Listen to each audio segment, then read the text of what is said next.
बोलो जय महाराज बोल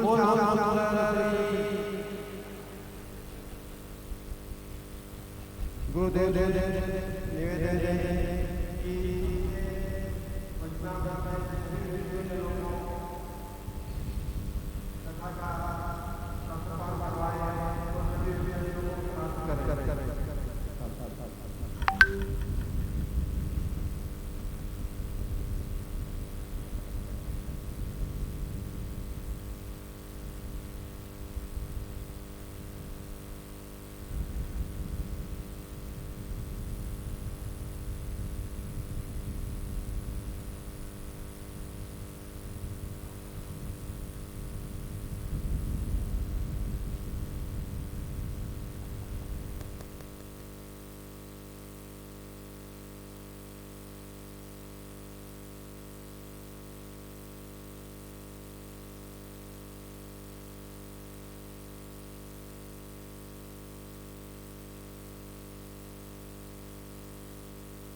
सभी वैष्णव साथ में जय जय शिव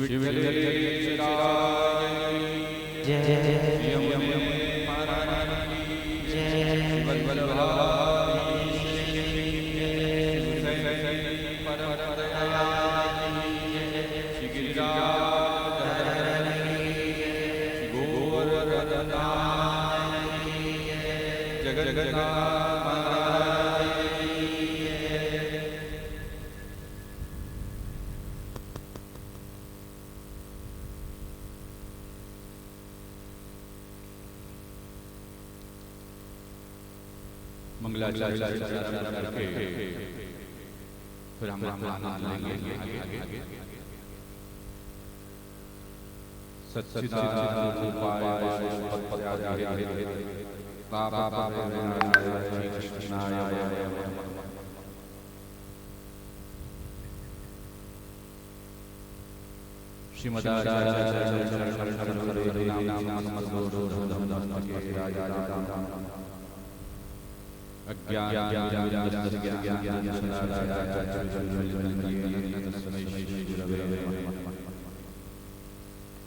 नमो भगवते अद्भुत रूप नाम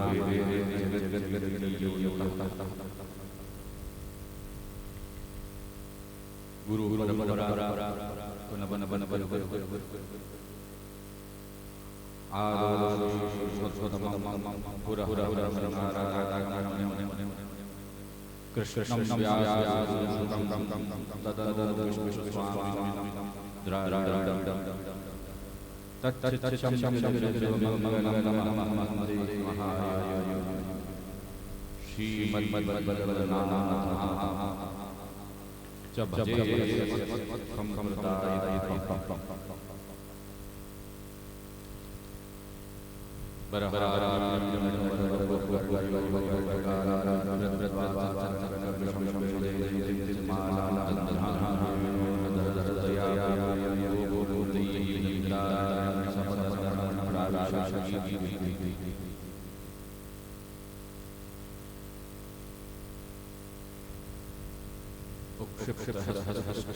वैष्णवजन भक्तजन, आज हमारे लिए बड़े परमानंद के क्षण हैं कि त्रिवेणी संगम के रूप में हरि गुरु वैष्णव यहाँ पर उपस्थित हुए हैं।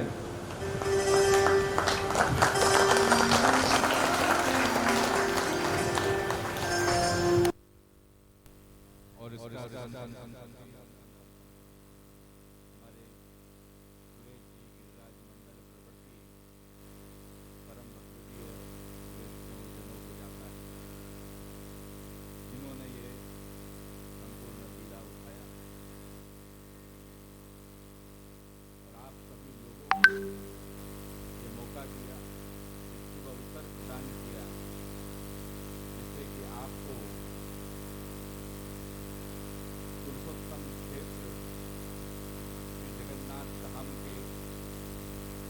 दर्शन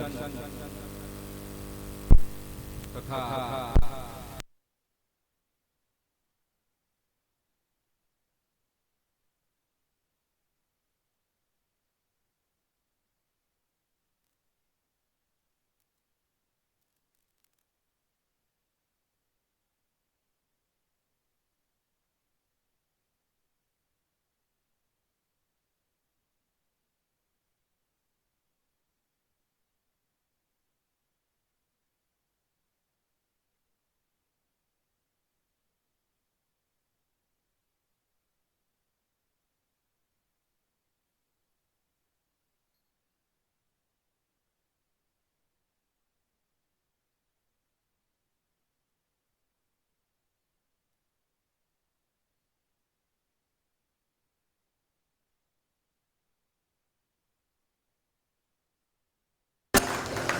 तो आज यह अलभ्य लाभ सुनहरा अवसर हमें प्राप्त हुआ है।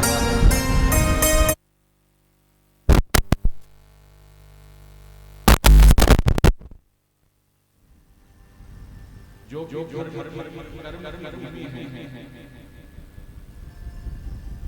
उसमें भी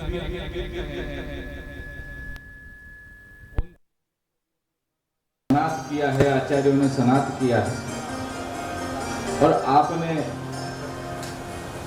भगवान ने साक्षात वहां पधार कर वहां पर निवास किया। आचार्यों के चरण कमल वहां पड़ते रहे, भक्ति संप्रदाय वहां फूलता फलता रहा। ऐसे अनेक पौराणिक ऐतिहासिक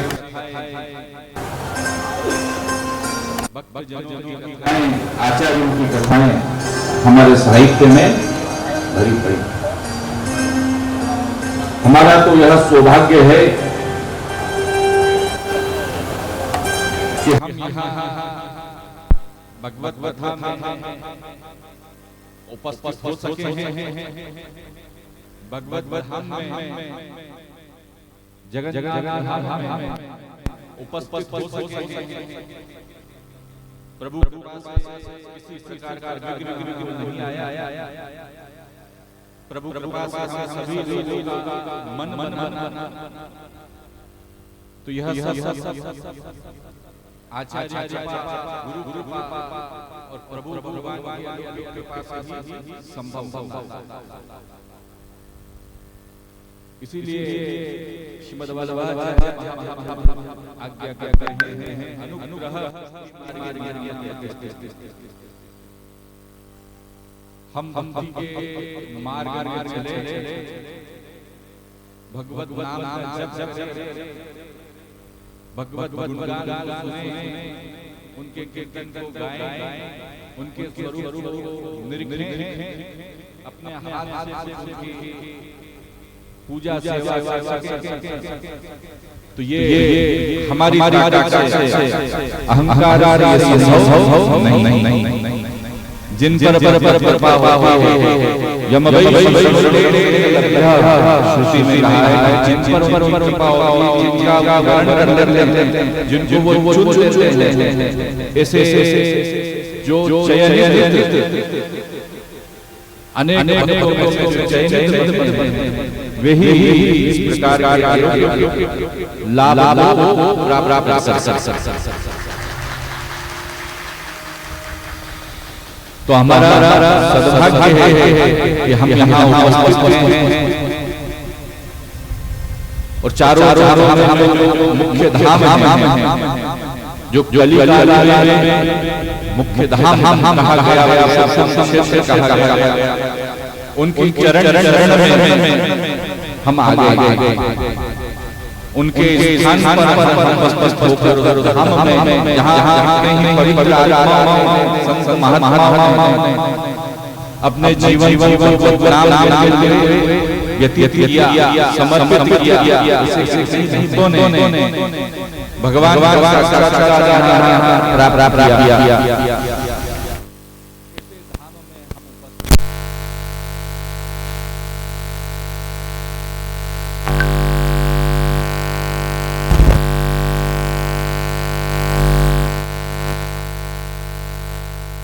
तीर्थ में, ब्रज में, इन सब में हम जाते हैं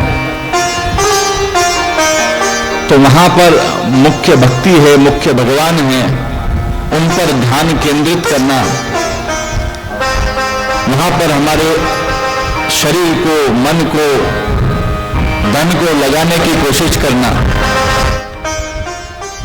और बाकी सब जो भी चीजें हैं, अर्थात वहां पर जो भी दोष आपको दिख रहे हैं, उन सभी दोषों को नहीं देखना, दोष दृष्टि नहीं रखना,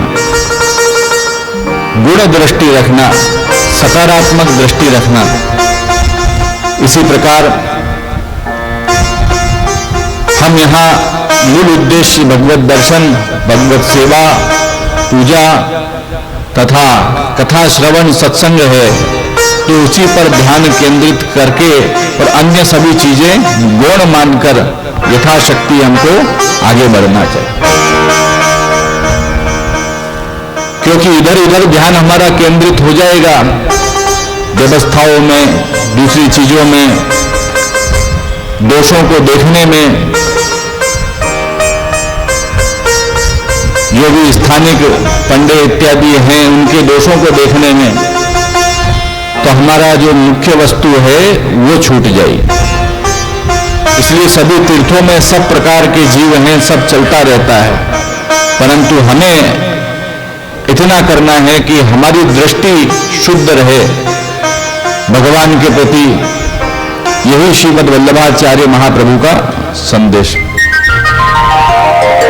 यथा चित्तम न दुष्यति, आप दूर रहे कि पास रहे, भगवान के प्रति, भक्तों के प्रति, आचार्यों के प्रति आपका मन शुद्ध रहना चाहिए, आपका भाव, श्रद्धा, भक्ति बनी रहनी चाहिए।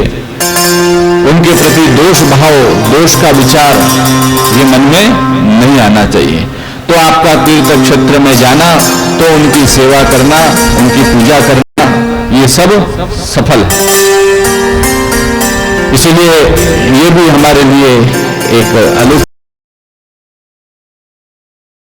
तीर्थों का वास करना, हमारी इंद्रियों का संयम करना, किस प्रकार भगवत गुणगान में विशेष ध्यान देना, भगवत दर्शन में विशेष ध्यान देना, जप इत्यादि में विशेष ध्यान देना, सत्संग में विशेष ध्यान देना। आवश्यक जो कार्य है लौकिक वही करना। अनेक प्रकार के फोन आते हैं, कॉल आते हैं,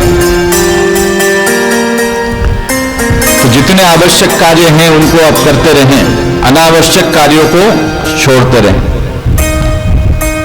भक्ति में जितनी आवश्यकता है उतने जो उसके अंतर्गत कार्य हैं, जिससे भक्ति में बाधा उत्पन्न न हो, वो सब हमको करना है। और अनावश्यक जो कार्य है, जिससे भक्ति में, भाव में, श्रद्धा में बाधा हो जाती, विकार उत्पन्न हो जाते हैं, उन सब चीजों को छोड़ना है। इसीलिए तीर्थ में हम जाते हैं, ब्रज यात्रा में जाते हैं, तो उसमें नियम लिया जाता है, उस नियम के अनुसार वर्तन किया जाता है। ये सब चीजें हमें ध्यान में रखकर और अलौकिक लाभ, कथा का श्रवण, भगवत लीला का श्रवण करना।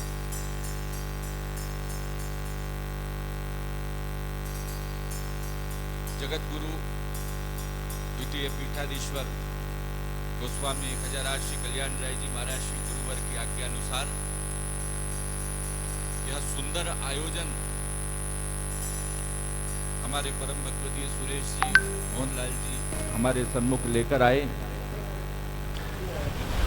और गिरिराज मंडल के सभी सदस्य, सभी के साथ में मीटिंग हुई, चर्चा हुई और खूब सुंदर रीति से आपने एक भव्य आयोजन का रूप दिया। पूज्य पितृचरण ने आज्ञा दी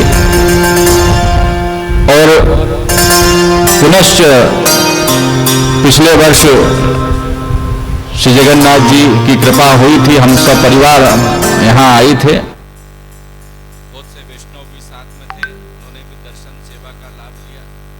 पुनश्च प्रभु ने याद किया तो हमारी जो वाणी है उस वाणी को प्रभु के चरणारविंद में अर्पित करने का एक सुयोग, सुंदर योग प्राप्त हुआ।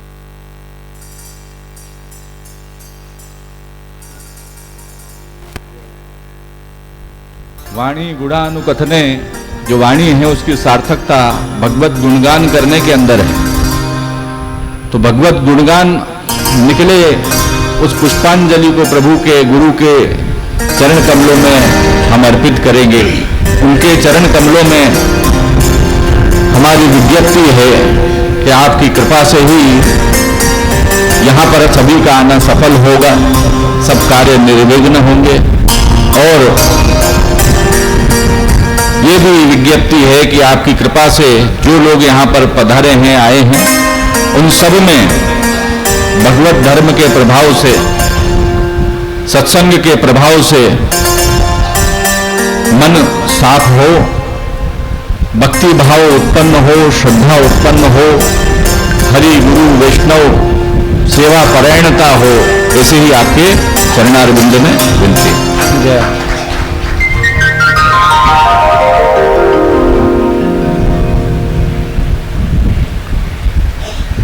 श्री जगन्नाथ धाम जैसा कि विदित है, जगत के जो नाथ हैं वो जगन्नाथ हैं।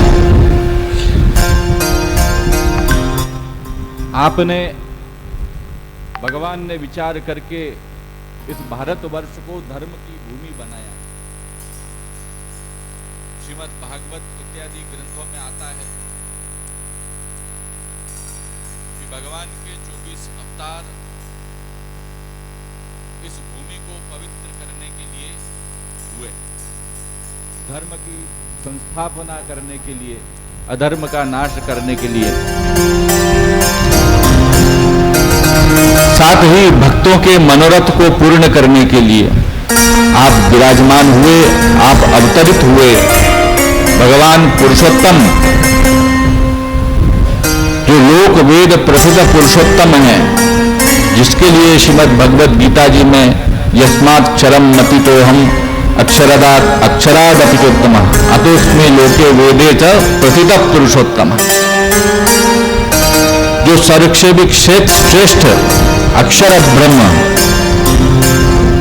वह अक्षर ब्रह्म जिसकी आनंद की गणना शास्त्रों में की गई है, तद्धाम परमम मम, भगवद गीता में कहा गया है कि भगवान पुरुषोत्तम का वह धाम है, भगवत मंदिर स्वरूप है, और जिससे समस्त सृष्टि ब्रह्मांड इन सब की उत्पत्ति होती है।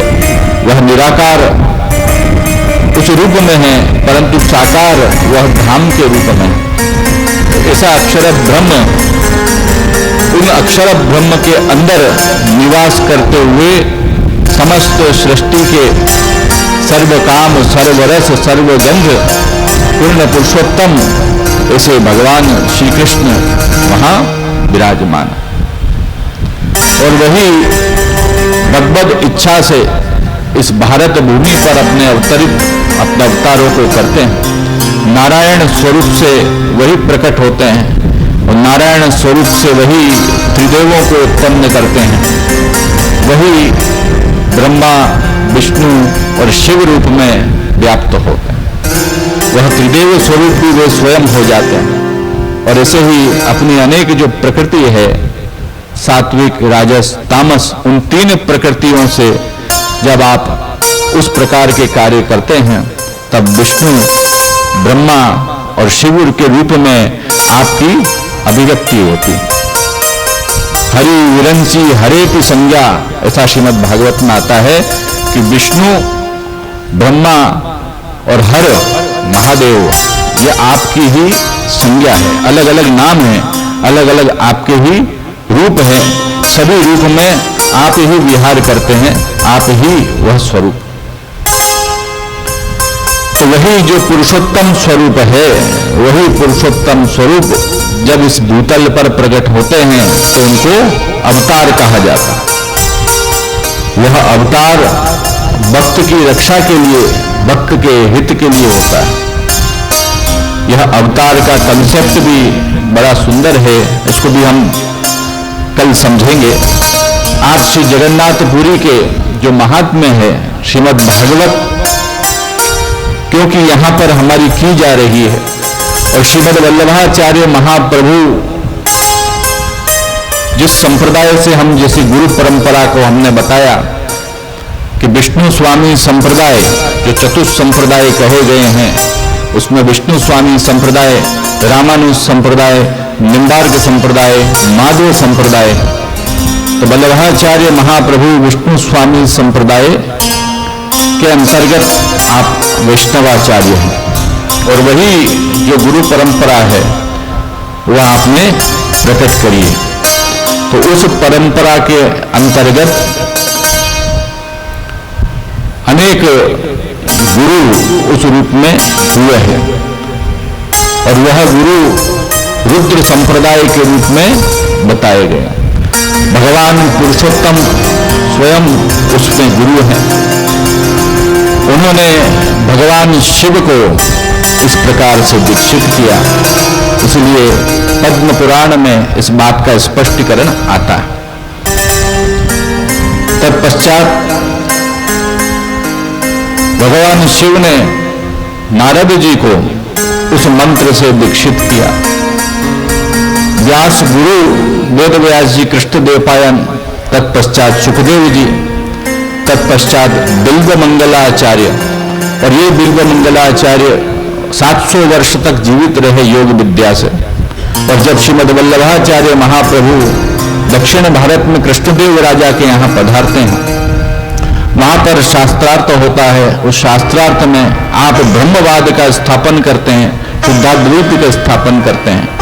तब बिल्व मंगलाचार्य 700 वर्ष की उम्र में योग से जो जीवित थे, योग सिद्धि थी उन्हें, आप विष्णु स्वामी संप्रदाय अधूप आचार्य के रूप में आपका तिलक कर। तो यह गुरु परंपरा रुद्र संप्रदाय की बताई गई, वही विष्णु स्वामी संप्रदाय। और उससे भी विलक्षण व्यवस्था यह भी बताई गई कि साथ ही आचार्य श्री वल्लभ, श्री महाप्रभु वल्लभाचार्य जब ब्रज में पधारे तो भगवत आज्ञा से, क्योंकि आपका प्राकट्य हुआ है, इसलिए एक समय आपको चिंता मन में उत्पन्न हुई कि कैसे सभी भगवान की आज्ञा का पालन करें, सभी जीवों का उद्धार कैसे हो। तब भगवान उस चिंता को विचार करके स्वयं प्रकट हुए। यह श्रावण मास है, श्रावण श्यामले पक्षे एकादश्याम महानिशि साक्षात भगवता प्रोक्तम तदक्षरश उच्यते। तो साक्षात भगवान श्रीनाथ जी वहां प्रकट हुए। उन्होंने वल्लभाचार्य महाप्रभु को दीक्षित किया, आज्ञा की कि यह मंत्र आप जिसको देंगे उनका मैं हाथ दृढ़ करके पकड़ूंगा, कभी उनको छोड़ूंगा।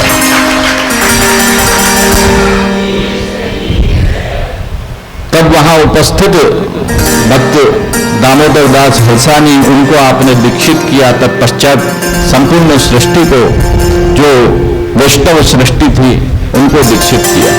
तो ये दो प्रकार की जो व्यवस्थाएं हैं, विष्णु स्वामी संप्रदाय की व्यवस्था के साथ में एक विलक्षणता पुष्टि भक्ति मार्गीय परंपरा की भी वल्लभ संप्रदाय में स्थापित हुई, जहां विष्णु स्वामी संप्रदाय के अंदर मर्यादा को प्राथमिकता, साधन पक्ष को प्राथमिकता देकर, और जो भक्ति पक्ष है उसके साथ में लिया गया है।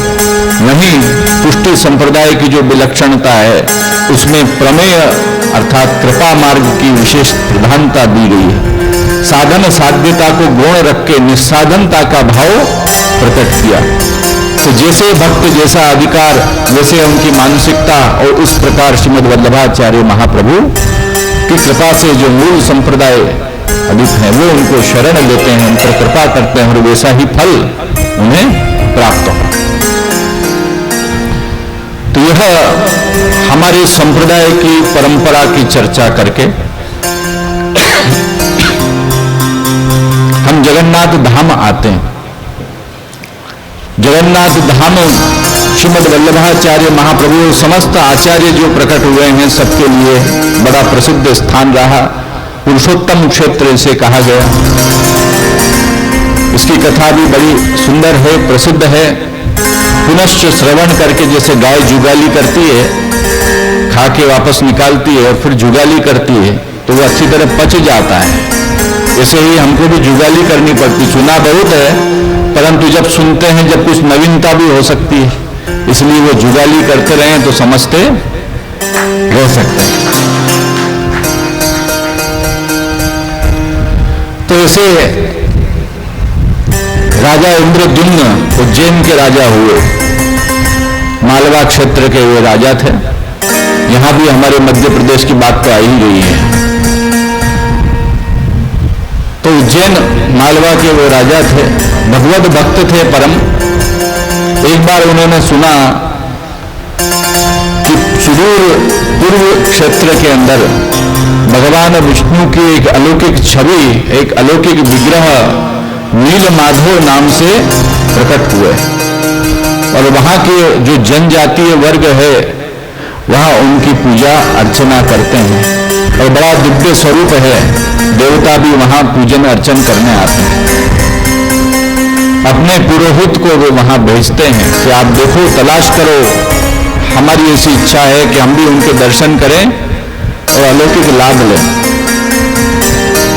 जब यहाँ जगन्नाथपुरी वे आते हैं तो पुरोहित जो है ये विचार करते हैं, क्योंकि भगवत पूजा करते, सेवा करते उनका मन ये हो गया कि उन्हें भी ज्ञान प्राप्त हो, भक्ति प्राप्त होगी। तो उस प्रभाव से वो समझ गए कि आगे भविष्य में एक सुंदर भव्य मंदिर धाम का यहाँ निर्माण होने वाला है। इसलिए उन पुरोहित जी को साथ में ले गए और वहां नील माधव भगवान के उन्हें दर्शन कराए।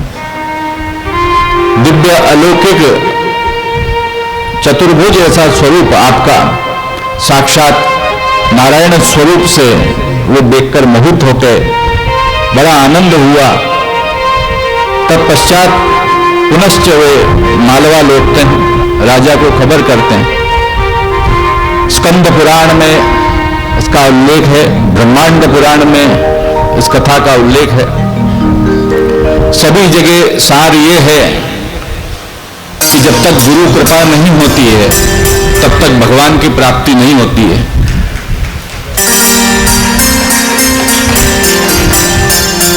तो यहां भी गुरु के रूप में नारद जी आते हैं। देखिए आजकल टीवी सीरियल ने नारद जी के चरित्र को इतना बिगाड़ रखा है कि हमेशा नारद जी को ऐसा बताया गया कि वे मस्खरी करते हैं, उनके अंदर कोई गंभीरता नहीं हुई। पर वास्तव में नारद जी जो है वह भक्ति मार्गीय गुरु है। इसलिए जो गुरु परंपरा है उसमें आप कितने ही स्थान पर देखेंगे कि नारद जी ने वास्तव में समझाया हर जगह जा जाकर, क्योंकि भगवत प्रेरणा से उनको भेजा जाता था। ध्रुव जी ने तपस्या की, तब नारद जी आए, उन्होंने उनको दीक्षित किया। वेद व्यास जी के मन में बहुत व्यथा हो गई, महाभारत रचने के बाद में खूब लड़ाई और ये सब हुआ महाभारत में, तो उनके मन में व्यथा हो गई कि मैंने संपूर्ण वेद का सार महाभारत में कह तो दिया परंतु फिर भी शांति नहीं हुई। तब नारद जी आते हैं, और अभी भी यहां पर राजा इंद्रद्युम्न के पास भी नारद जी आते हैं। भागवत जी में जब प्रहलाद जी गर्भ में थे तब भी नारद जी आए, उन्होंने उपदेश दिया, तब वह बालक भगवदीय हुआ। इसी भी कथा नारद जी का नारद भक्ति सूत्र है, उसे आप पढ़ें, कितनी गंभीरता से भक्ति के विषय में विचार किया गया। तो इसे हमारे मन की शंकाओं को दूर करना चाहिए कि नारद जी कोई एक मस्खरे पात्र हैं हमारे पुराणों में, ऐसा नहीं है। वो भक्ति मार्गीय गुरु जो गुणगान करते हैं। तो यहां पर नारद जी पधारते हैं और जब तक गुरु का ज्ञान प्राप्त नहीं हो तब तक वह विद्या की फल सिद्धि नहीं होती। उस सिद्धांत के अनुसार वे शिक्षा देते हैं, वे बताते हैं, वे प्रेरणा देते हैं किस प्रकार से नील माधव भगवान के दर्शन तुमको होंगे, क्या क्या तुमको साधन करने होंगे। तब उनके मन में तालाबेली होती है, राजा के मन में, इंद्रद्युम्न के मन में, कि मैं भी जाऊं, मैं भी दर्शन करूं। तब पुरोहित जी को साथ में लेकर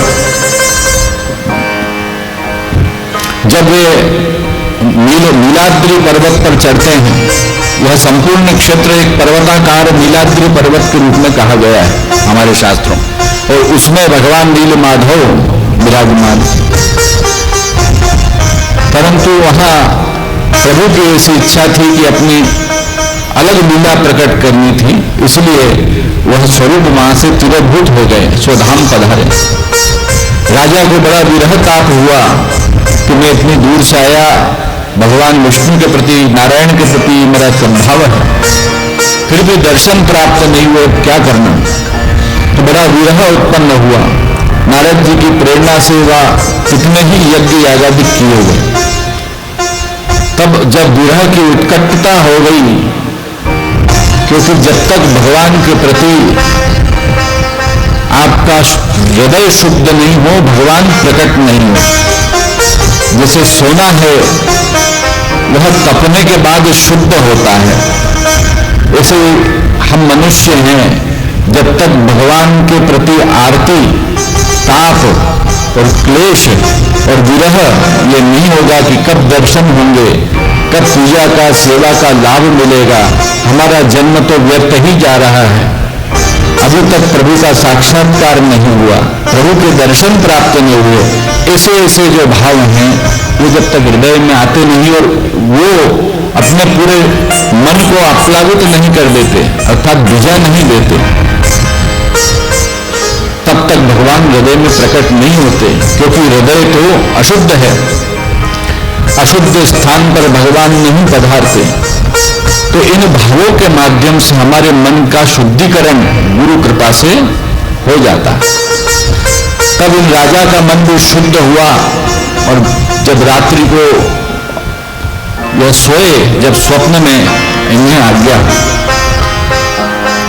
कि तुम चिंता मत करो, यहां पर हमारा एक अलौकिक स्वरूप प्रकट होगा और उनका भव्य मंदिर का निर्माण आपको करवाना। तो वहां पर यज्ञ यागादिक सब कर रहे थे। यज्ञ यागादिक के पूर्णाहुति के आखिरी आहुति के समय ही कहते हैं कि समुद्र में से एक बहुत बड़ा भारी नीम का लकड़ा तैरते हुए आया। उसके अलौकिक लक्षण थे।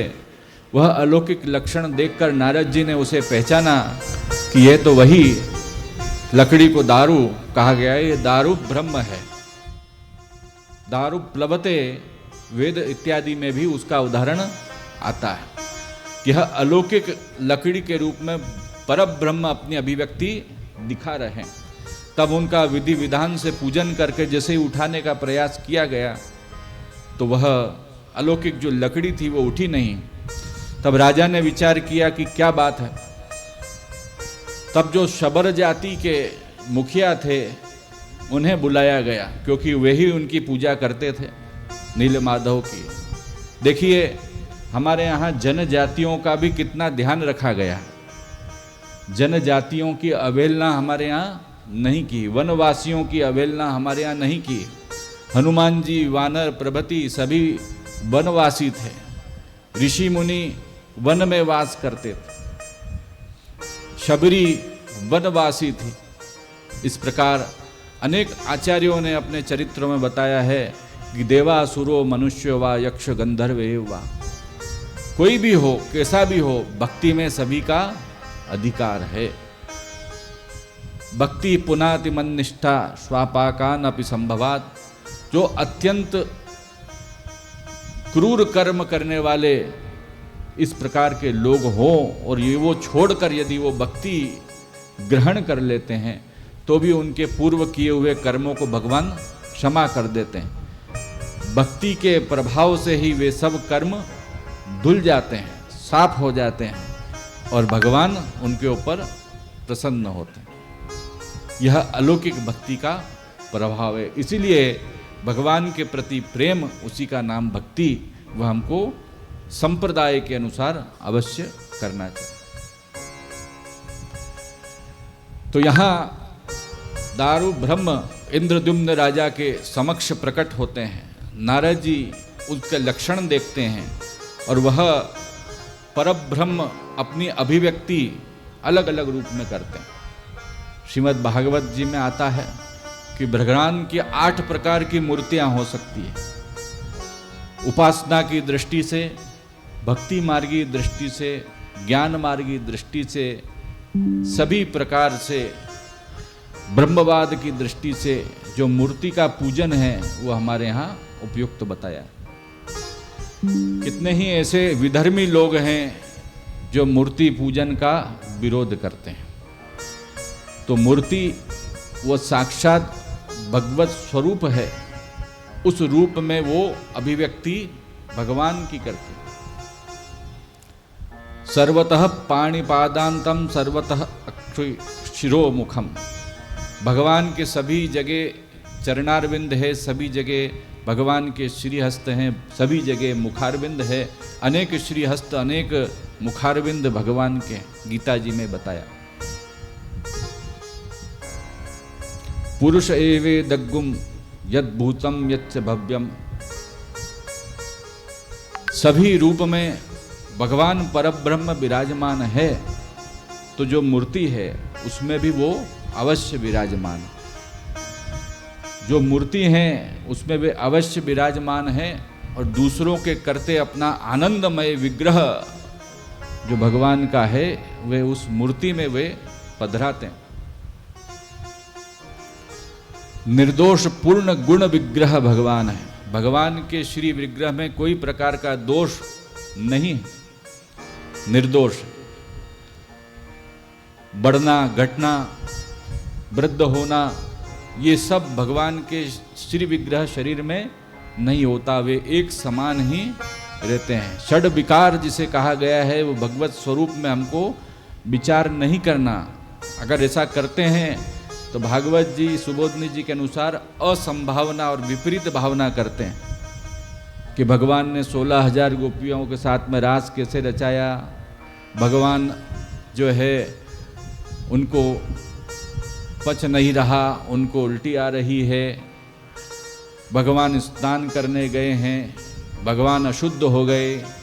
इस प्रकार की असंभावना और विपरीत भावना भक्तों को नहीं करनी, क्योंकि वे कर्तुम अकर्तुम अन्यथा कर्तुम सर्व सामर्थ्यवान साक्षात पूर्ण पुरुषोत्तम है। जितने भी नियम हैं वे इसलिए पालन करते हैं कि लोग उनको देखकर वो नियम पालन करें, लोक संग्रह के लिए नहीं तो उन्हें कोई प्रकार के कर्म करने की आवश्यकता नहीं है। उस कर्मों से वो पर हैं, फिर भी लोक संग्रह के लिए, लोगों को दिखाने के लिए कि भाई लोग भटक नहीं जाएं, इधर उधर नहीं हो जाएं, वे करते हैं। तो इसीलिए मूर्ति के अंदर जो कई लोग विरोध करते हैं, तो मूर्ति इसलिए प्रकट होती है, कुश्ती लड़ने के लिए नहीं होती है। कहते क्या है ये मूर्ति है, यूं गिर जाए तो यूं हो जाता है, यूं उठाते हैं तो ऐसा हो जाता है। अरे भाई, वो मूर्ति में भगवान का स्वरूप कुश्ती लड़ने के लिए नहीं है। भगवान से कुश्ती लड़नी है, वोल्केनो में कूद जाओ। भगवान से कुश्ती लड़नी है, सूर्य को देख लो आधा घंटा, बहती नदी में कूद जाओ। कुश्ती लड़नी है तो उनसे मत लड़ो, उनकी जो कुछ कुछ शक्तियां हैं उनसे ही लड़के देख लो कैसे कुश्ती लड़ी जाती है। कोई पहलवान के सामने खड़े हो जाओ, उसको ललकार दो, तो उनकी जो विभूतियां हैं छोटी मोटी, उनके सामने ही आप नहीं टिक सकते हैं। तो फिर क्यों आप इतना प्रयास करते हैं, क्यों असंभावना विपरीत भावना आप पैदा करते हैं। भगवान की मूर्ति से कुश्ती नहीं, भगवान की मूर्ति जो होती है वो सेवा के लिए, अर्चा के लिए, पूजा के लिए होती है। वो कृपा करके उस रूप में पधारते हैं ताकि आप उनकी प्रेम पूर्वक, भक्ति भाव पूर्वक सेवा कर सकें।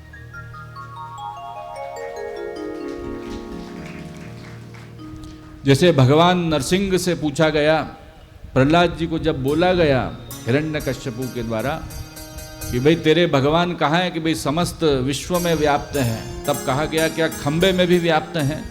तो कहाँ खंबे में भी है। तब बता कैसे है? तब उस खंबे को चीरकर साक्षात भगवान नरसिंह प्रकट हुए, तो उस खंबे में भी भगवान के दर्शन हो गए।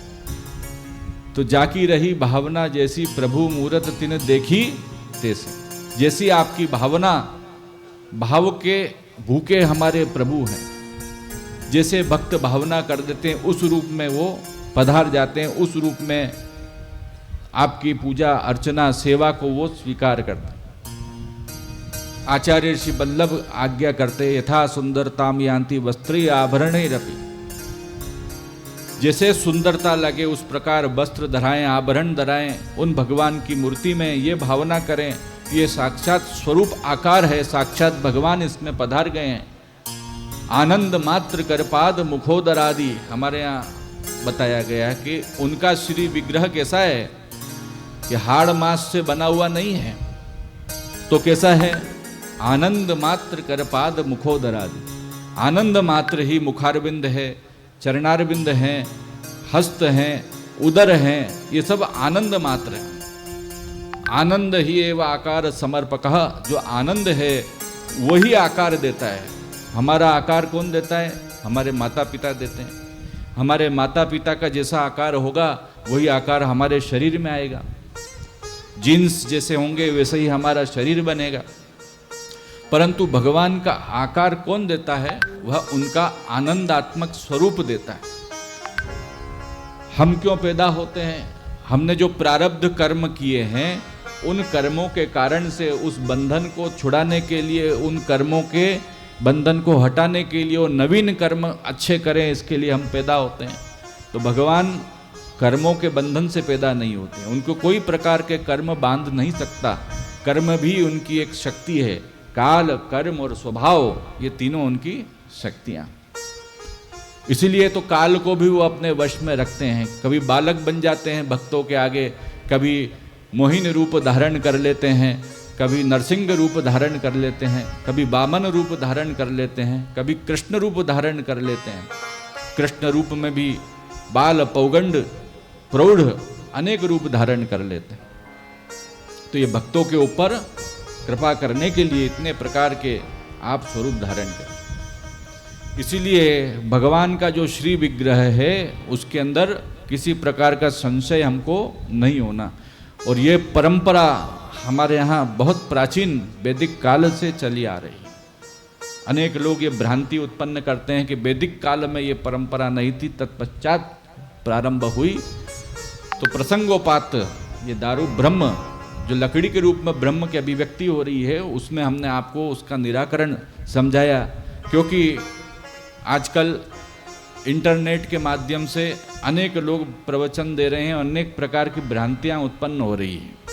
इसलिए हमको अपने प्राचीन पद्धति के अनुसार अपने सांप्रदायिक भावों को जानना चाहिए, सिद्धांतों को समझना चाहिए, ताकि कोई प्रकार का संशय शंका उत्पन्न नहीं हो। इसीलिए इंद्रद्युम्न राजा को उस लकड़ी के जो गट्टा आया समुद्र में बहकर, उसमें परब्रह्म की अनुभूति हुई। तब वो परब्रह्म जो उस रूप में अनुभूत हुए, जिस स्वप्न में आज्ञा हुई थी, नारद जी प्रभृति को लेकर विश्वकर्मा को वहाँ बुलाया और वृद्ध मिस्त्री के रूप में उन्होंने वहाँ कार्य किया। 17 दिन कार्य में ही मन में तालाबेली हुई कि भाई कैसा क्या बना रहा है, आवाज़ नहीं आ रही है। तो उनकी रानी ने पट खोल दिए। तब कहते हैं कि जो त्रिमूर्ति स्वरूप यहाँ विराजमान है, बलभद्र जी, सुभद्रा जी और भगवान श्री कृष्ण जो कि जगन्नाथ जी स्वरूप में साक्षात विराजमान है, उनके जो स्वरूप जैसे थे वैसे के वैसे ही वो रह गए। तो इसलिए आज भी हम उसी रूप में उन स्वरूप के दर्शन करते हैं। अथवा एक भाव ये भी यहाँ समझना चाहिए कि क्योंकि वनवासी लोग अपने हिसाब से भावपूर्वक भगवान की सेवा करते, इसीलिए उसी रूप में भगवान यहाँ पर विराजमान हो गए। ये यथा माम प्रपद्यन्ते तांस तथैव भजाम्यहम के सिद्धांत के अनुसार वनवासी लोग, आप बढ़िया बढ़िया पेंटिंग बनाओगे, और वनवासी लोग अपने घरों पे भित्ति चित्र कैसे बनाते हैं आप समझते हैं। तो चित्र के रूप में, शिला स्वरूप में, अथवा गिरिराज जी प्रवृत्ति स्वरूप में शिला के रूप में, जो मेटल जिसे हम सोना चांदी इत्यादि कहते हैं उस रूप में, लकड़ी के रूप में, ऐसे कितनी ही प्रकार की भगवान की मूर्तियां हैं। उन मूर्ति में जब भगवान का भाव किया जाता है भक्तों के द्वारा, संतों के द्वारा, महंतों के द्वारा, आचार्यों के द्वारा, परम भगवतियों के द्वारा, तब भगवान वहाँ से अलग नहीं जा सकता। भगवान को उनके भाव को पोषित करने के लिए पधारना ही पड़ता है। क्यों? भागवत जी में कहा है कि बशी कुर्वन्ति माम भक्त्या सत्स्त्रियः सत्पतिम यथा, कि मेरे जो परम भक्त हैं, आचार्य हैं, वो मुझे इस प्रकार से वश कर लेते हैं जैसे कोई अच्छी पत्नी अपने अच्छे पति को वश कर लेती है। तो जो अच्छी पत्नी रहती है वो ये जानती है कि पति को क्या चाहिए, तो जानती है इसलिए मांगने के पहले ही वो दे देती है जो वस्तु, और अच्छी तरह सेवा करती है। सत्पति वो है जो दुराग्रह से ग्रस्त नहीं है, जो कि क्रोध इत्यादि नहीं करता, और जो पत्नी की इच्छा को भी जानता है, कौन सी चीज, कौन सी गिफ्ट, कौन सी आइटम कब चाहिए वो उसको प्रदान कर देता। सत्स्त्रियः सत्पतिम यथा, अच्छी जो स्त्री है, पत्नी है, वो अच्छे पति को जैसे वश में कर लेती है, ऐसे ही भक्त भगवान के अच्छी पत्नी के समान है, और भगवान अच्छे पति के समान है। इसलिए भगवान को पति, पातीति पति, जो रक्षा करे उसका नाम पति होता है। तो भगवान ने तो पल पल में भक्तों की रक्षा की है, सब प्रकार से रक्षा की। व्याल राक्षसात वर्ष मारुतात विद्युतालात, गोपी गीत में आता है ना, बिजली से रक्षा करी, पानी से रक्षा करी, गिरिराज जी को धारण कर लिया। मथुरा वासियों को अटैक हुआ जरासंध का, तो द्वारका भेज दिया। द्वारका के ऊपर जब बाढ़ आ गई समुद्र की, तो उनको वहां से बचा लिया। तो भगवान तो अपने भक्तों की सब प्रकार से रक्षा करते हैं। इसीलिए जिसे सत स्त्री अपने सतपति में समस्त समर्पण कर देती है, इसे सद्भक्त भगवान को सब कुछ समर्पित कर देते हैं, अपना कुछ नहीं मानते। तो इसीलिए यहाँ पर भी हम देखते हैं कि उस दारू ब्रह्म, वह जो काष्ठ है, उसमें यहाँ उनको अनुभूति हुई राजा इंद्रद्युम्न को। उन्होंने उस गट्टे को स्थापित किया, और तत्पश्चात वहाँ विश्वकर्मा के माध्यम से हमने देखें कि यह स्वरूप आए।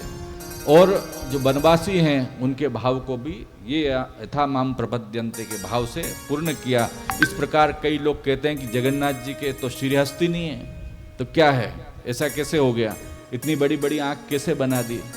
तो इन सब के भावनात्मक पक्ष हमारे यहाँ शास्त्रों में और आचार्यों ने बताए कि जगन्नाथ जी हमेशा जागते रहते हैं, पलक ही नहीं है, भक्तों को देखते ही रहते हैं कि कौन क्या कर रहा है, मेरे भक्त को कोई कष्ट तो नहीं है। और एक हाथ नहीं है, सहस्त्र हाथ हैं आप। ये सब भावात्मक और सिद्धांतिक पक्ष वहां बताए। तो अस्तु यह जो कथा है वह इसलिए आवश्यक थी कि महात्म्य हमको ज्ञान होना जरूरी है। सबसे पहले जहाँ हम स्थान पे आए तो हम समझें उसका महत्व क्या है, कैसे। अब हम आते हैं श्रीमद् वल्लभाचार्य महाप्रभु किस प्रकार जगन्नाथपुरी पधारते। वस्तुतः कृष्णैव भगवान अपने अवतारों को, आचार्यों को इस भूतल पर भेजते हैं ताकि जीवों का उद्धार हो, भक्तों का उद्धार हो। आचार्यम माम विजानियात, आचार्य चित्ते वपुषा स्वगतिम विनक्ति। भगवान अपनी गति को, अपने भावों को, अपने स्वरूप को आचार्यों के माध्यम से प्रकट करते हैं। इसलिए भारत भूमि पर आप आचार्यों को प्रकट करते हैं। ये जो मार्ग आचार्य लोग प्रकट करते हैं, उस मार्ग पर चलकर हम संसार रूपी समुद्र को पार कर सकते हैं। इसीलिए श्रीमद् भागवत इत्यादि में ये बताया है कि जो महापुरुष आचार्य हैं वो भगवत प्रेरणा से अवतरित होते हैं और अपने पीछे एक संप्रदाय छोड़ जाते हैं। तो वो किसकी, उसके साथ में तुलना की गई कि जैसे एक बहुत बड़ा समुद्र है, उसको पार करने के लिए पोत अर्थात कोई बड़ा जो जहाज है वो रहे तो समुद्र को पार कर सकते हैं। तो वैसे ही जो आचार्य हैं वो संप्रदाय रूपी जो अपनी नौका है, जो पोत है, जो जहाज है, वो छोड़ के जाते और आप स्वतंत्र रूप से उस संसार सागर को पार करने की कोशिश करोगे तो बीच में डूबने का डर है, क्योंकि एक व्यक्ति कितना पार करेगा तैर तैर के भी। तो इसलिए गुरु की कृपा के बिना उस संसार सागर से पार नहीं किया जा सकता। इसीलिए उस पोत पे, उस जहाज पे आपको बैठना पड़ेगा। वो जहाज ही संप्रदाय है। उस संप्रदाय के अनुसार, उस जहाज के नियम के अनुसार आप चलोगे तो आप वहाँ आनंद से रहोगे और आप बेड़ा आपका पार हो जाए।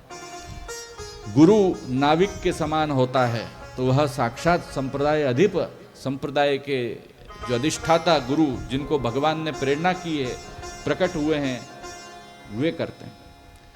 तो ऐसे अनेक संप्रदाय हमारे यहाँ पद्म पुराण में बताए, जिसके अंदर रामानुज संप्रदाय, माधव संप्रदाय, निम्बार्क संप्रदाय, विष्णु स्वामी वल्लभ संप्रदाय, ये 4 मुख्य संप्रदाय कलिकाल के अंतर्गत बताए गए। बाकी सब उप संप्रदाय की गणना में आते हैं। तो इनकी गणना अवतारों के रूप में की गई कि भगवान शंकरषण शेष जो ज्ञान स्वरूप है वो रामानुज के रूप में अवतरित हुए। भगवान हनुमान जो कि राम के परम भक्त हैं, वे माधव आचार्य के रूप में प्रकट हुए। भगवान की विभूति स्वरूप, तेजस स्वरूप जो चक्र आप धारण करते हैं, वह सुदर्शन चक्र निम्बार्काचार्य के रूप में प्रकट हुए।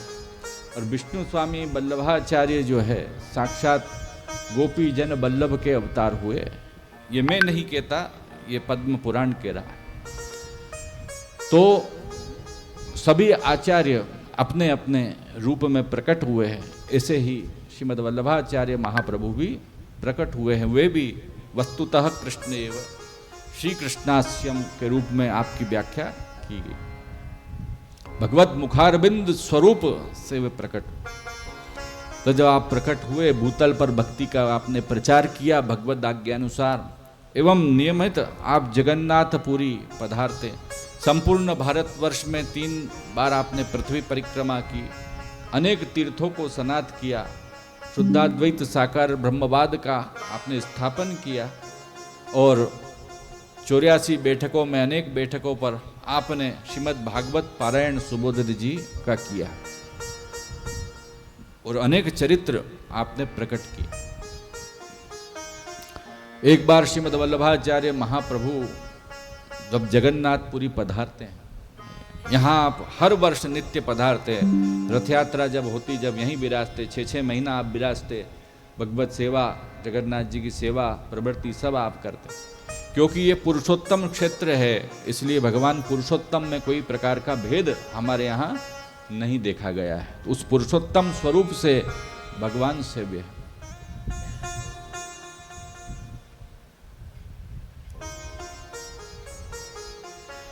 तो आप जब यहाँ पधारे, आपने बैठक जी स्थापित की, तो यहाँ पर एक उस समय धर्म की चर्चा, धर्म सभा चल रही थी। उस धर्म सभा में ये बड़ा एक विचारणीय विषय हुआ कि इतने सारे शास्त्र भारत के अंदर बनाए हैं, 14 विद्याएं हैं, वेद, उपवेद, उपनिषद, आरण्यक, गीता, भागवत, ब्रह्मसूत्र, मीमांसा, न्याय, दर्शन, पुराण प्रवृत्ति इतने हैं, अब कौन को माने क्या माने, सबके मत अलग अलग हैं और उसमें एक निर्णय और श्रेष्ठता कैसे सिद्ध हो। दूसरा प्रश्न ये उपस्थित हुआ कि इतने सारे देवी देवता, हमारे यहाँ 33 कोटि देवी देवता हैं और सभी पुराणों में अनेक देवी देवताओं को परब्रह्म के रूप में स्तुति किया गया है और वेदों के अंदर भी सभी देवी देवताओं के अलग अलग उपनिषद उपलब्ध हैं, उसमें उनको परब्रह्म के रूप में बताया गया। तो अब हम क्या माने, कोई क्या बोलता है, कोई क्या बोलता है, ऐसे अनेक लोग अनेक विध परब्रह्म मानते हैं, परंतु वास्तव में तो परब्रह्म एक ही है। एकम सद्विप्रा बहुधा वदंती, एक जो है उनको ही सब लोग अनेक प्रकार से बोलते हैं। तो अब क्या करना? अब इतने सारे मंत्र हैं, सात्विक मंत्र, राजस मंत्र, तामसिक मंत्र, वैदिक मंत्र, स्मार्त मंत्र, पौराणिक मंत्र। अब कौन से मंत्र को हम श्रेष्ठ माने, किसका हम जप करें? और इतने कर्म हमारे शास्त्रों में बताए गए हैं। कोई कहता है व्रत करो, कोई कहता है उपवास करो, कोई नियम का पालन करता है, कोई कहता है योग करो, श्रम दम तप करो, कोई कहता है बावड़ी खुदवाओ, कुएं खुदवाओ, धर्मशाला बनवाओ, कोई कहता है यज्ञ आगादी करो। तो इतनी सारी चीज़ें हमारे यहाँ बताई है। तो हम क्या करें, कैसे करें? ऐसे सबका मंथन आपस में चल रहा था, कोई क्या कहता, कोई क्या कहता, किसी का निर्णय नहीं आ पा रहा। ऐसी आख्यायिका है कि श्रीमद् वल्लभाचार्य महाप्रभु पृथ्वी परिक्रमा करते हुए वहाँ पधारे। आपने भी उस शास्त्रार्थ में भाग लिया, धर्म सभा में अपने निर्णय दिए, परंतु इतने पंडितों के बीच में आपकी जो है, आपने जो अपना पक्ष रखा, उस पक्ष को कोई सुने नहीं, कैसे माने उसको? तब आपने एक उपाय बताया कि ऐसा करो कि श्री जगन्नाथ जी के मंदिर में आप एक कागज रख दो और उसमें ये प्रश्न जो आपके हैं वो सभी लिख दो और किमाड़ आप बंद कर दो। उसके बाद में जो जवाब आएगा वो सभी को मान्य करना हो। सभी आश्चर्यचकित हो गए कि भगवान जगन्नाथ के तो हाथ ही नहीं, लिखेंगे कैसे? बड़ा आश्चर्य उनको हुआ। कई लोग ऐसे थे जिनके मन में कुशंकाएं हुई और कई लोग जो थे विश्वास भक्ति वाले, उनको विश्वास बैठ गया, नहीं ये बात बहुत सही है। तो अधिकांश लोगों ने मिलकर इस बात का निर्णय लिया और कागज वहाँ पर रखा गया। तब ऐसी आख्यायिका है कि कुछ समय बाद में जब वह किमाड़ खोला गया तो वहाँ पर भगवान जगन्नाथ के हाथ का लिखा हुआ जो श्लोक है वह उपलब्ध हुआ और उससे उस धर्म सभा का निर्णय हुआ। तो वह श्लोक क्या है?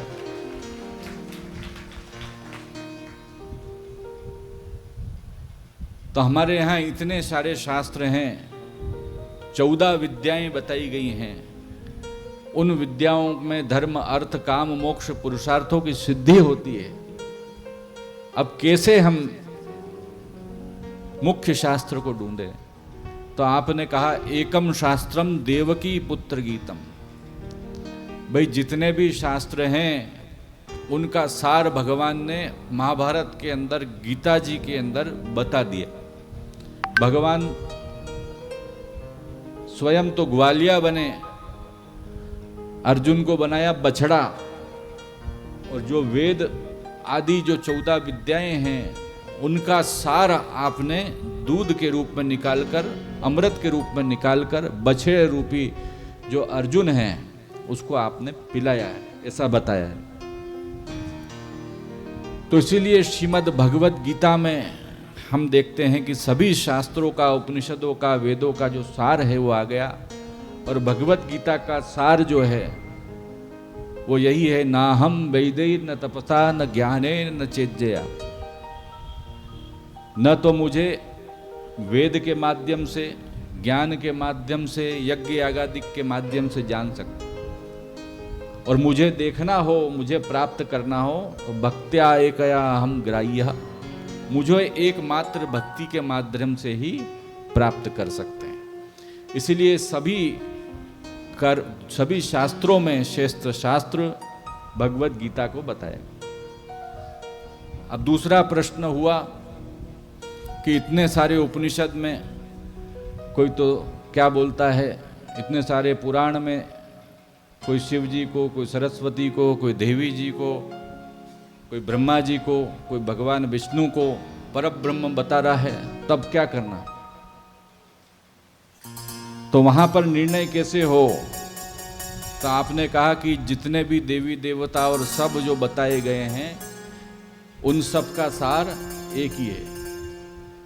एको हम बहुत श्याम, मैं एक हूं पर बहुत रूप में हो जाता हूं। एकमेव अद्वितीयम, मैं एक ही हूं और अद्वितीय हूं, ऐसा भगवान कहते हैं। प्राकृता सकला देवा गणितानंदकम बृहत्, पूर्णानंदो हरिस्तस्मात् कृष्ण एव गतिर्म। गुणातीत स्वरूप, निर्दोष स्वरूप, सबके सार के सार, श्री श्री कृष्ण इति श्रुति सारम। तो श्रुतियों का सार यही है कि भगवान पुरुषोत्तम वही सब रूप में दर्शन देते हैं। एकम सद्विप्राह बहुधा वदंती, अनेक प्रकार से उनको ही सब मानते हैं। इसलिए जो ज्ञानी लोग हैं उनको मोहित नहीं होना चाहिए। जैसे जो ज्ञानी हैं वो कहीं भी सोने के आइटम में सोना ही देखेंगे, मतलब कान में क्या पहन रखा है, नाक में क्या पहन रखा है, कितना बड़ा हार है। तो जो सोनी व्यक्ति होता है वो देखेगा कितने तोले का है, उसका ध्यान जाएगा सोने पे। ऐसे ही जो ज्ञानी हैं उसका ध्यान सभी के कार्यों को देखते हुए कि भगवान शिव जी ने ये काम अच्छा किया, उस पुराण में ब्रह्मा जी ने ये काम अच्छा किया, देवी भागवत में देवी जी के काम है। परंतु वो ये क्या देखता है कि भगवान पुरुषोत्तम ही सब रूप में व्याप्त है, सभी रूप में वही दर्शन दे रहे हैं और उसी रूप में वे लीला कर रहे हैं। ऐसा भक्तों की दृष्टि होती है, ऐसी ज्ञानियों की दृष्टि होती है। इसलिए भागवत जी में बार बार यही बताया कि हरि विरंची हरेति संज्ञा, ये संज्ञा है मात्र। भगवान अलग अलग कार्य करते हैं, आप अलग अलग पोज में फोटो दे दो, आपका स्वरूप तो वही है, आप एक ही हो।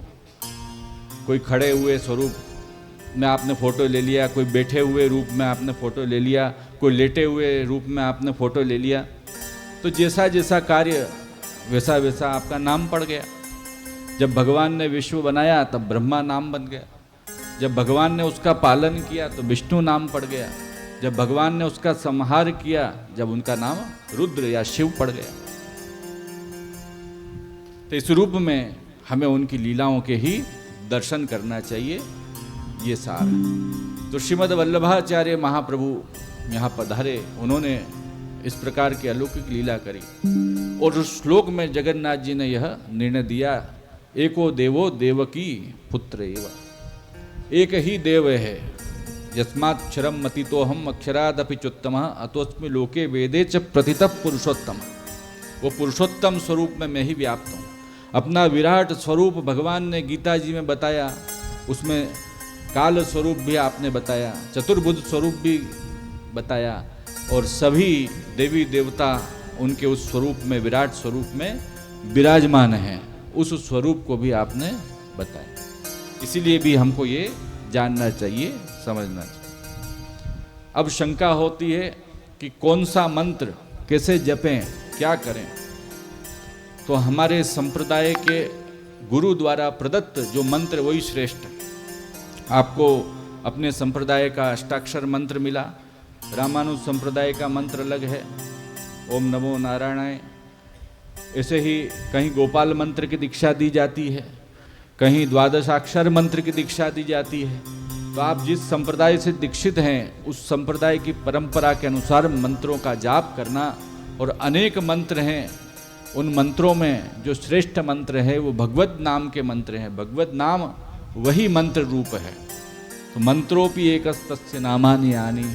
आप इधर उधर के मंत्रों का चक्कर सब छोड़ दो। सब प्रकार की अष्ट सिद्धि, नवनिधि, ज्ञान, भक्ति, सब प्रारब्ध से मुक्ति और भगवत प्राप्ति, ये सब भगवत नाम से ही सुलभ हो जाती है।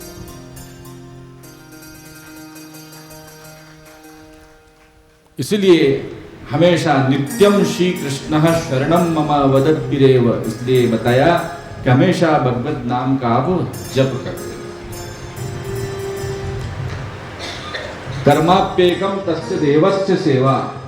अब क्या करें, यज्ञ आदि करें, बावड़ी खुदवा दें, धर्मशाला बनवा दें, खूब दान दक्षिणा दें, गौदान दें, क्या करें, कौन सा कर्म करें, श्रम दम तप इत्यादि करें? तो कहे कि कुछ नहीं, भगवत भक्ति करो।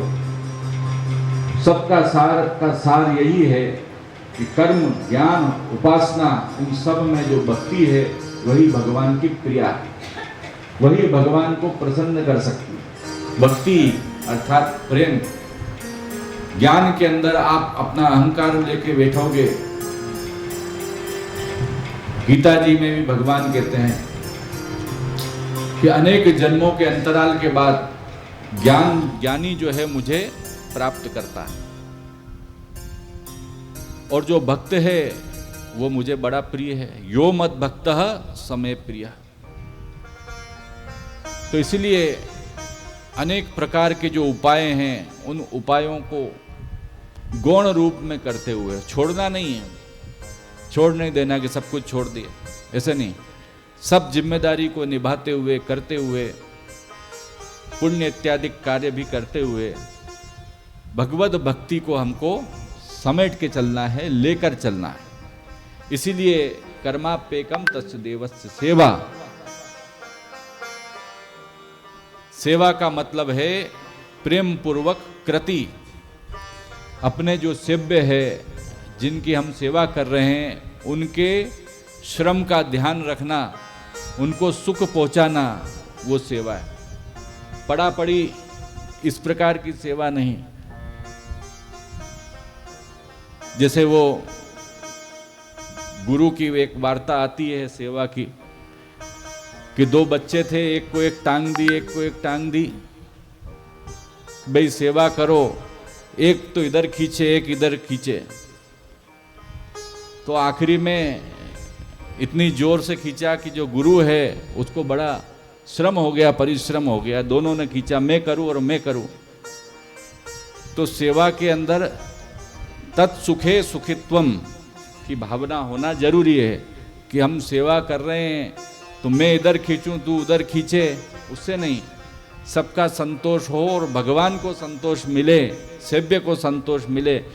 माता पिता की सेवा करो, वृद्ध लोगों की सेवा करो, रुग्ण आर्तों की सेवा करो, दरिद्रों की सेवा करो। ये सब पुण्यशाली कार्य कहे गए। परंतु सेवा ऐसी करो को उनको संतोष हो। फोटो खिंचा लेने के लिए सेवा उचित नहीं। आजकल फोटो खिंचाने का फैशन ज्यादा है। सेवा तो करेंगे एक और फोटो खिंचाएंगे 100। तो ये विडंबना है। ताला बेली सेवा करने की नहीं है। ताला बेली है सोशल मीडिया पे कब डालें कि हमने सेवा की है। बेचारे माता पिता मरणासन्न हो, लाइक्स के लिए सोशल मीडिया पे उनके फोटो की सिंपैथी वोट कहीं हमको मिल जावे, हम प्रसिद्ध हो जाए इस माध्यम से। ऐसी खोटी प्रसिद्धि के लिए उनकी बीमारी का भी दुरुपयोग हम करने में नहीं चूक रहे हैं। ये आज के समाज की बहुत बड़ी विडंबना है। भगवत सेवा, गुरु सेवा, यह तो आत्म संतोष का विषय है, भगवत संतोष का विषय है, गुरु संतोष का विषय है, कृपा का विषय है। ये आपको कृपा प्राप्त हो रही है, आपको मौका मिल रहा है, आपको लाभ मिल रहा है, उसको लेना है। फोटो के चक्कर में हम वो लाभ भी छोड़ देते हैं। जो वास्तविक फोटो हृदय में आना चाहिए वो तो आता ही नहीं है।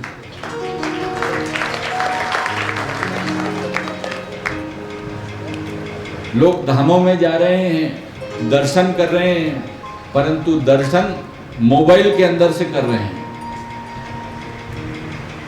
मोबाइल से जो स्वरूप श्री विग्रह है उसके दर्शन कर रहे हैं। साक्षात अपने नेत्रों का उपयोग भगवान में नहीं कर रहे हैं। राजा अम्बरीश के चरित्र में यही आता है कि कौन कौन से अंगों को भगवान में लगाना, कैसे लगाना। जो हाथ हैं उनसे भगवान के मंदिर में मार्जन करो, पोता लगाओ। जो चरणारविंद है, आपके पैर हैं, वो भगवान के मंदिर के लिए दौड़ो, जाओ, उसके काम आए। जो मुंह है वो आपका, उनकी वाणी जो भगवत गुण है उसको गुणगान गाने के लिए उपयोग करो। कान है वो भगवत गुणगान के लिए श्रवण में लगाओ। आंखें हैं उनके स्वरूप को देखने के लिए उपयोग में लगाओ। और जो वाणी का उपयोग नहीं आता, दार्दुरिकम एवं, उसको मेंढक के समान जो टर टर करते हैं वैसा माना गया। तो इसलिए हम लोग ये जाने अनजाने जो गलत कार्य कर रहे हैं, उन गलत कार्यों को हमको उनसे बचना चाहिए। और हम ऐसी जगह जब जाते हैं तब उस प्रकृति का, उस अलौकिक वाइब्रेशन का, फ्रीक्वेंसी का, जो वैज्ञानिक भाषा में बोलें, वहाँ पर बैठकर भगवत ध्यान हम कर सकते हैं कोने में। सन्मुख जब प्रभु के हों तब हम उनके दर्शन कर सकते हैं। भगवत नाम का जप हम कर सकते हैं, तो हमारे जो शरीर हैं वे रिवाइव हो जाते हैं। वास्तव में हमारे शरीर के अंदर इतने प्रकार के वायरस घुस जाते हैं, तो जैसे एंटीवायरस कंप्यूटर में लगाना जरूरी होता है, ऐसे हम जब इन धामों में गुरु के सन्मुख कथा में और भगवत दर्शन करने जाते हैं, तीर्थ स्थान इत्यादि करने जाते हैं, तो उन वायरस को हम निकालते हैं और हम एंटीवायरस हमारे अंदर डालते हैं। अर्थात हमारी शुद्धि करने का हम प्रयास करते हैं। जब उन एंटीवायरस को हम नहीं डाले और वही दुर्गुणों को हम लेते जाएं, तो उस तीर्थ क्षेत्र का भी अर्थ नहीं निकलता, क्योंकि वही वायरस तो हम वापस ले रहे हैं। तो इसीलिए ये सब स्थान अलौकिक पवित्र स्थान है, वहाँ अलौकिक मति से हमको जाना और अलौकिक कार्य हमको करना, ये यहाँ पर बताया। तो श्रीमद् वल्लभाचार्य महाप्रभु का ये अलौकिक चरित्र यहाँ पर हमने श्रवण किया, जिसके अंदर आपने क्या करना, कैसे करना, और श्री जगन्नाथ जी स्वामी साक्षात उसका निर्णय दे रहे हैं। तो उस निर्णय पर हमें भी चलने का प्रयास करना, और संपूर्ण आचार्य श्री वल्लभ की जो वाणी है इस श्लोक के आधार पर भी व्याख्यायित हुई है। आपके जो भी सुबोधनी जी, गीता जी, सबके जो भाष्य हैं उसमें इसी बात को आपने लेकर उसका विस्तार किया। तो हम भी इस बात को समझे, जाने और हमारे हृदयंगम करें। साथ ही श्री जगन्नाथ जी के अनेक चरित्र, श्रीमद् वल्लभाचार्य महाप्रभु श्री गोपीनाथ प्रभुचरण, तत्पुत्र श्री पुरुषोत्तम आचार्य जी, प्रभुचरण श्री विठलनाथ जी, श्री गुसाई जी ने प्रकट किए हैं। बैठक चरित्र भी प्रकट किए। अभी समय अवधि आज बहुत हो गई है।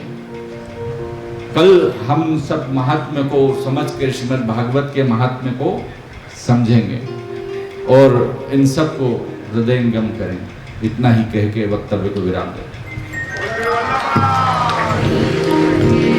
श्री वल्लभाधीश की जय, श्री विठलेश्वराय प्यारे की जय, श्याम सुंदर श्री अमने महारानी की जय, श्री गोवर्धन नाथ की जय, श्री गुसाई जी परम दयाल की जय, श्री गिरिराज धरण की जय, श्री हरिराय महाप्रभु की जय।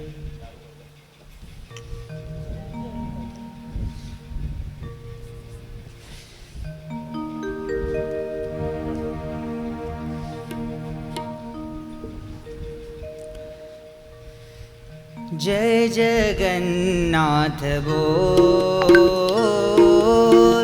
जय जगन्नाथ बोल, जय जगन्नाथ बोल, जय जगन्नाथ बोल। બધા વૈષ્ણવ તાળી ના તાળે, सभी वैष्णव को सूचित किया जाता है कि सब वैष्णव ताली से अपन जगन्नाथ जी इतने दूर आए हैं, चारों धाम में निराला धाम। तो आज श्री वल्लभ की वाणी सुनी अपन ने, तो जगन्नाथ जी का एक स्मरण करें।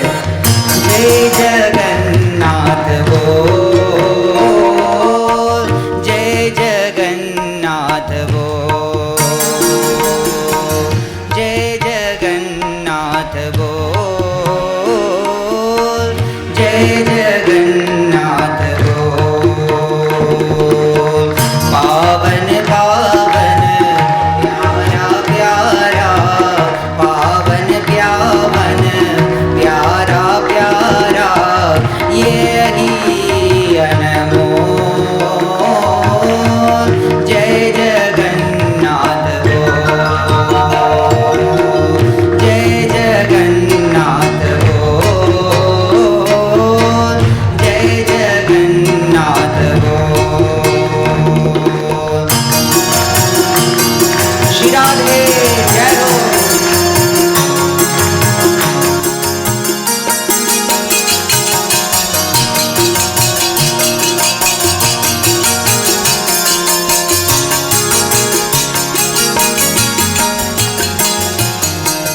जय जगन्नाथ बोल, जय जगन्नाथ बोल, जय जगन्नाथ बोल, जय जगन्नाथ बोल। तिनको मंदिर एक बातले, तिनको मंदिर एक बातले, सुमिरन का दीप जो।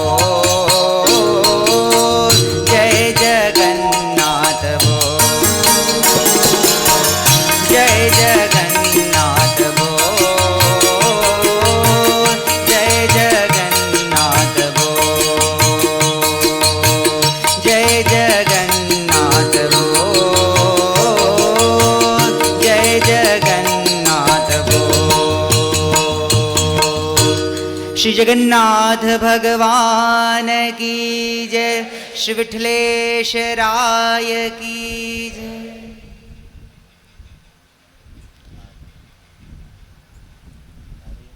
जगन्नाथ जी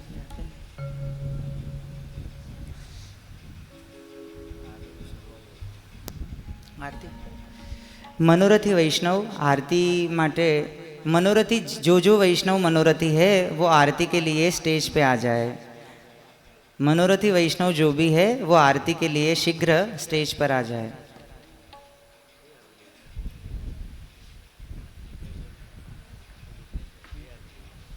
सब आरती विकारों में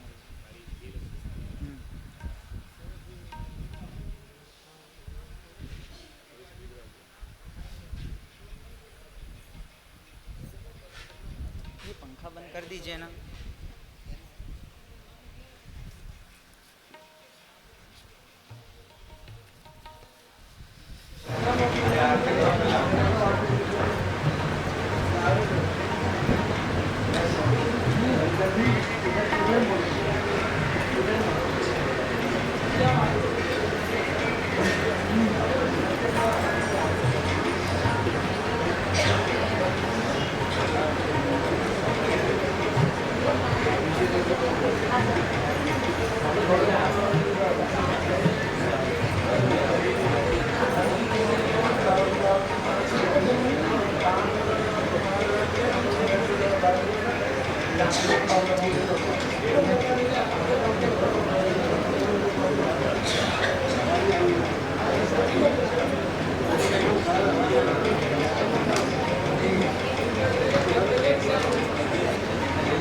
जो मुख्य मनोरथी वैष्णव है वो ही स्टेज पे रहे, दूसरे वैष्णव जो भी है वो अपना स्थान ग्रहण करे।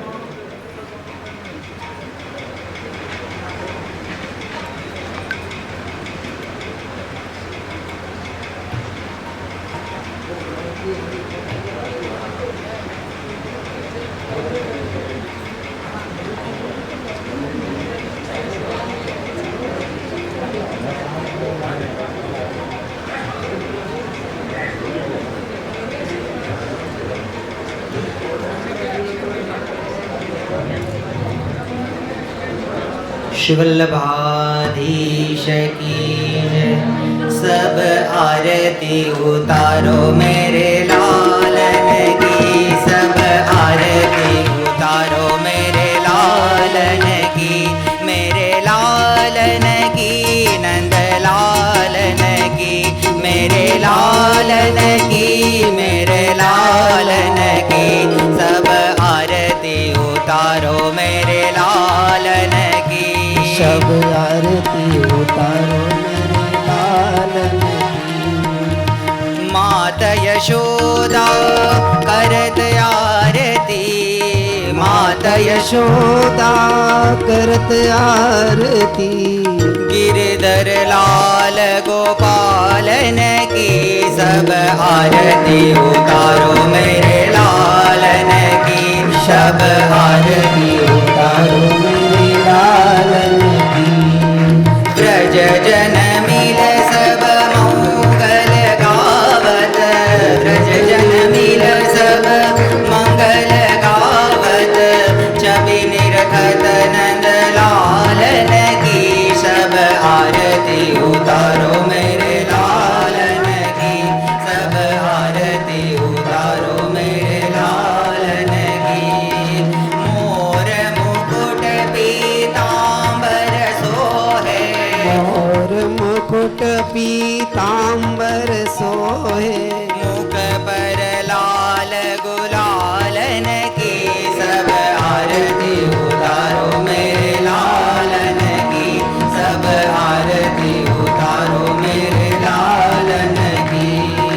कंसनि कंदन जय जगवंदन, निकंदन जय जगवंदन, कृष्ण कृपाल दयालन की, सब आरती उतारो मेरे लालन की, सब आरती उतारो मेरे लालन की।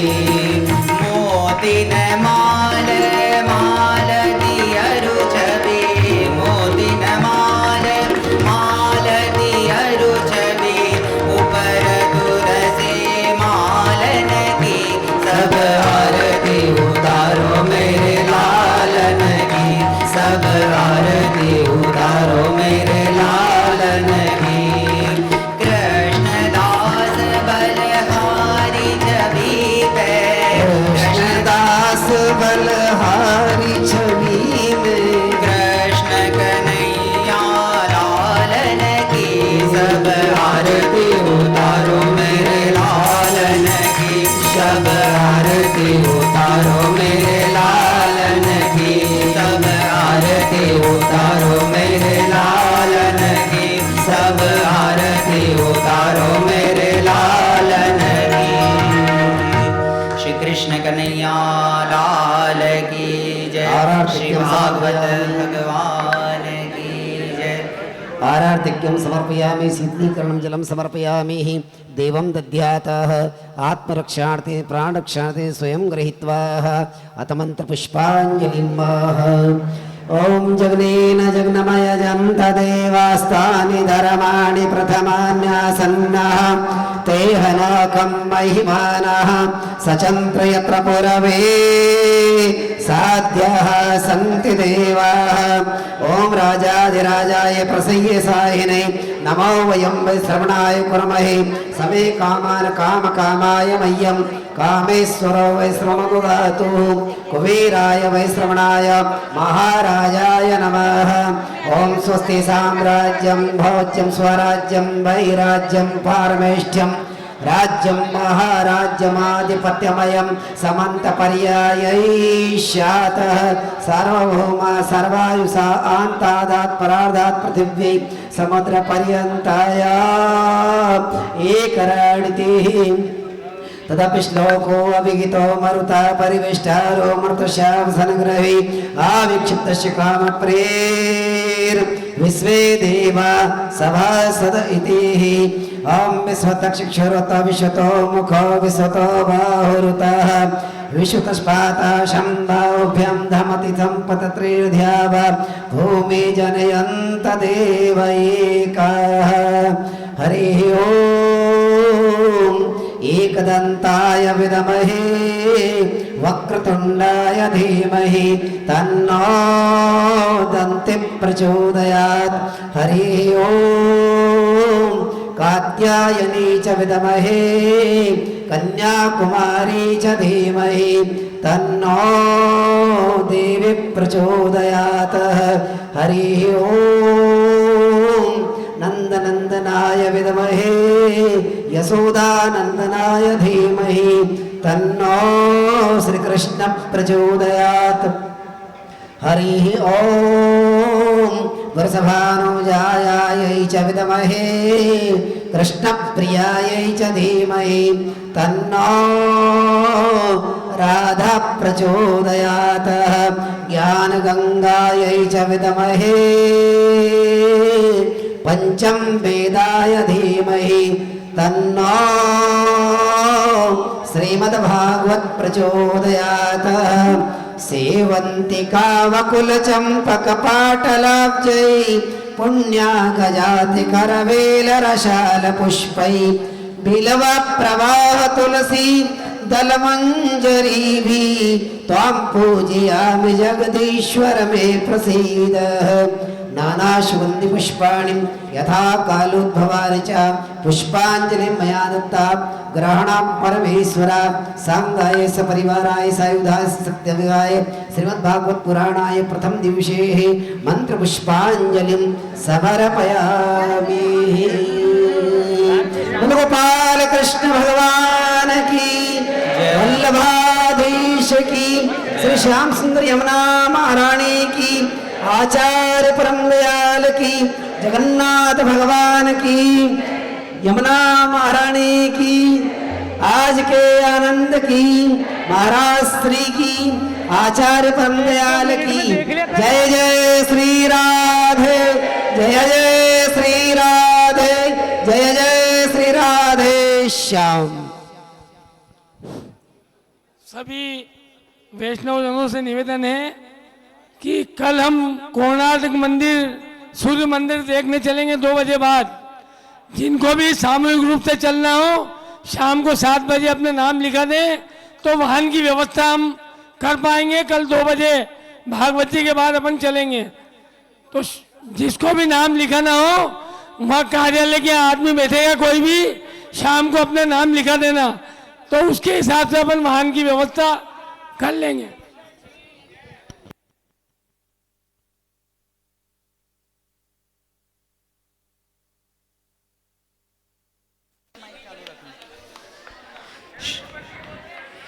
श्री वल्लभाधीश की जय। प्रत्येक वैष्णव को नम्र अनुरोध है कि शांति से चरण स्पर्श करे, धक्का मुक्की न करे, अपनी वैष्णवता को भी ध्यान रखे। प्रत्येक वैष्णव को नम्र निवेदन है कि शांति से चरण स्पर्श करे, धक्का मुक्की नहीं करे, वल्लभ को परिश्रम होए वैसो नहीं करे।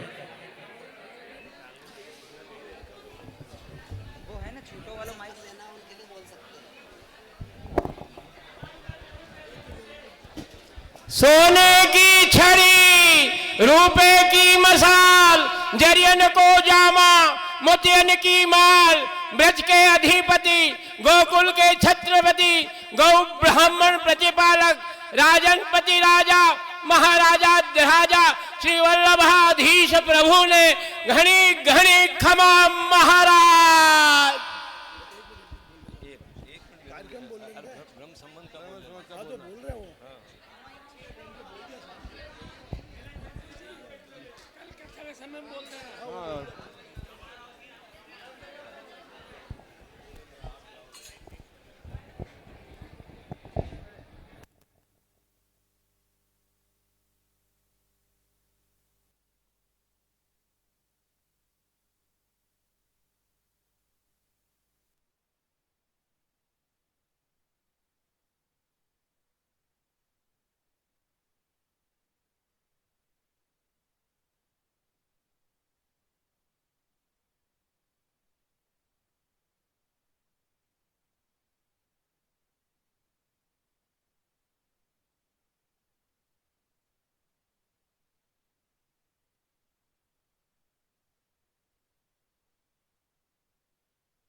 धीमहि तन्नो दन्ति।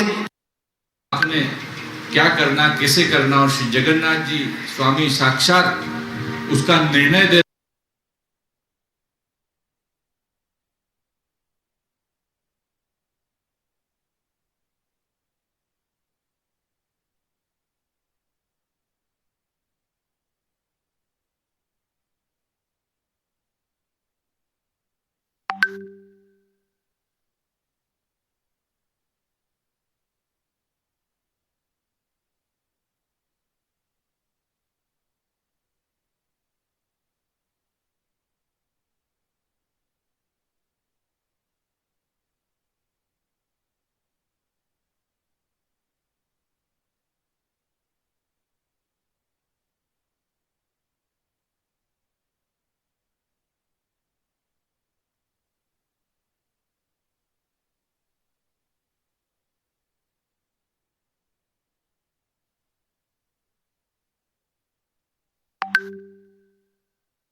धीमहि तन्नो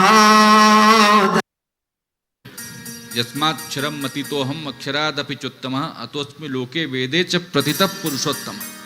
वो पुरुषोत्तम स्वरूप में मैं ही व्याप्त हूँ। अपना विराट स्वरूप भगवान ने गीता जी में बताया, उसमें काल स्वरूप भी आपने बताया, चतुर्भुज स्वरूप भी बताया, और सभी देवी देवता उनके उस स्वरूप में, विराट स्वरूप में विराजमान हैं। उस स्वरूप को भी आपने बताया। इसीलिए भी हमको ये जानना चाहिए, समझना चाहिए।